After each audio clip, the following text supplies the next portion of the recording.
Hey yo, what's up guys? How you doing? I hope you're very well, cause I'm very well too. Finally, you can know my face, you can know me, we can know each other. But let's stop talking and let's go ahead with the video. WrestleMania from Las Vegas. Today, we're going to talk about and criticize the road to WrestleMania, according of course to my opinion. So please, don't be Cody Crybabies. And let's go and take a review for the triple threat match between Rhea Ripley, Bianca Belair, and IYO SKY. And I gotta be super honest with you, that Monday Night Raw where the Japanese wrestler won the Women's World Heavyweight Championship, I was shocked. I never thought Triple H will take away the championship from Rhea Ripley. Anyways, I'm not quite sure if the expectations are high, we're excited, if there's a lot of hype around this match, I don't know. Why? Let me tell you my reasons. First of all, yes, we know IYO SKY and Rhea Ripley are superstars from Monday Night Raw. By the other hand, Bianca Belair is a superstar from Friday Night SmackDown. I don't know if they are going to switch championships between brands. In basic words, they are going to send the World Heavyweight Championship and the Women's World Heavyweight Championship to Friday Night SmackDown and vice versa. The WWE Undisputed Championship and the WWE Women's Championship will go to Raw. Let's remember Triple H likes to give a long-term reign to each and every single world champion. So again, I don't know if I'm so excited for that match. I don't know if that's pretty obvious that IYO SKY is going to retain. I don't know. Then we got the Men's World Heavyweight Championship between Gunther and maybe I'll bring controversial opinions, but you got Roman Reigns. You got Seth Rollins. You got CM Punk, you got John Cena, you got AJ Styles, you got plenty of big names on a Royal Rumble, and you decided to give Jey Uso the victory. I gotta be super honest, I'm not a hater of Jey Uso. He wasn't prepared to win the Royal Rumble. And there's a rivalry between Gunther, I don't know if it's Gunther against the Alpha Academy or A-Town Down against Jey Uso. You have many other factors in this rivalry. And let's avoid also Jey Uso's performance last Monday Night Raw.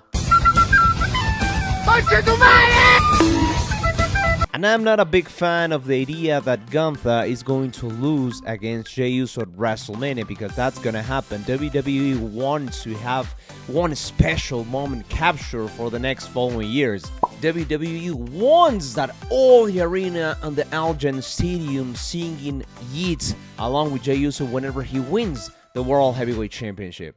And you might say that Gunther is a boring champion. Yes, I'm not also a big fan of his reign, but between Gunther and Jey Uso, there's no comparison. But again, I'm not a hater of Jey Uso, I just think that he's not prepared for a World Championship. I don't know if this is an unpopular opinion, but for me, he's not even Jey Uso's prime. Honestly, I prefer the 2022 Jey Uso. Then, let's go ahead with another championship match, the Women's Championship. Charlotte Flair come back from almost 2 years and she decided to face Tiffany Stratton. Possible outcomes from this rivalry? For me, it will be a terrible mistake if you give the championship to the veteran. Charlotte Flair has won everything. She is already a legend. She's already in the books of history in the WWE. She has won it all. By the other hand, we have a new bright star such as Tiffany Stratton. She should help to push Tiffany Stratton. As she said, we don't bow to Charlotte Flair anymore. We are running into Tiffy time. The WWE Universe doesn't bow to you anymore. They run on Tiffy time. For this match, I don't have high expectations. Let's remember that Triple H likes Damian Priest, and he's a good superstar. I actually like how he wrestles. Let's remember that Triple H loves Damian Priest. And let's remember how Drew McIntyre was treated the last year. But anyways, I think the background story is not that bad. Actually, Drew McIntyre might have some reasons why he's attacking Damian Priest, taking in consideration he stole his moment the last WrestleMania. But you know, there are some upside downs on WWE stories. Just 1 or 1 month and a half ago, Drew McIntyre was looking for revenge against Roman Reigns. Now he's looking for revenge to Damian Priest. There's no stability. Let me be super honest, Drew McIntyre is not my favorite superstar, but I need to recognize, because just acknowledge our our tribal chief, that he's a pretty good superstar. He got pretty nice moves. He got pretty nice mic skills. He's a 10 out of 10 performer. He has a face that looks like it was carved by angels. Oh, he sounds dreamy. But I feel kind of worried if the former member of the Judgment Day wins at WrestleMania. It will be a huge lock of respect for Drew McIntyre. Let's go ahead and talk about the main event of Sunday night. It's pretty obvious that's gonna happen. Cody Rhodes against John Cena. And his name is John Cena!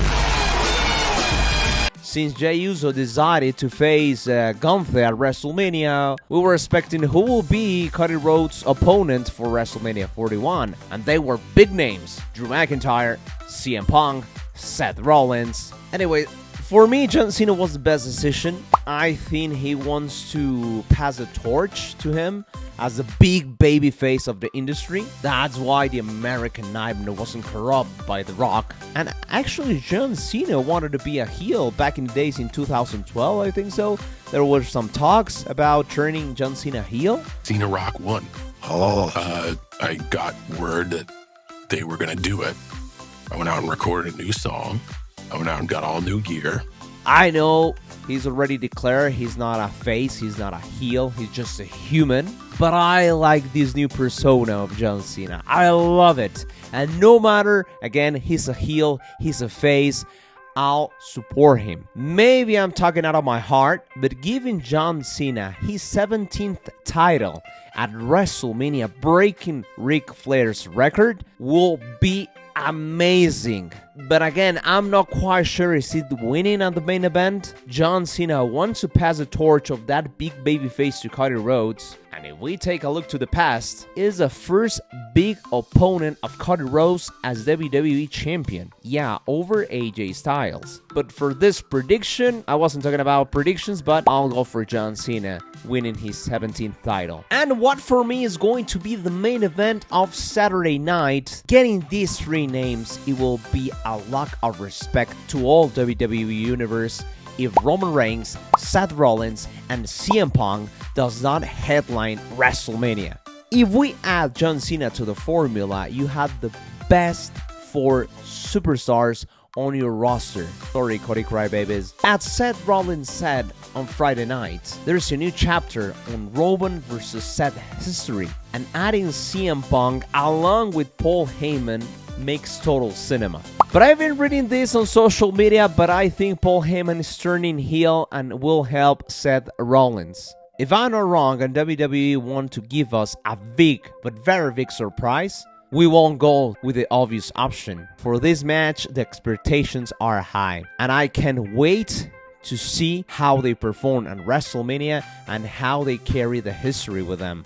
So, what do you think? Do you like this format of these videos? Would you like to discuss? Would you like me to create a Twitch account or any other stuff like that? Would you like me to stream watching Raw, watching SmackDown, watching the pay-per-views?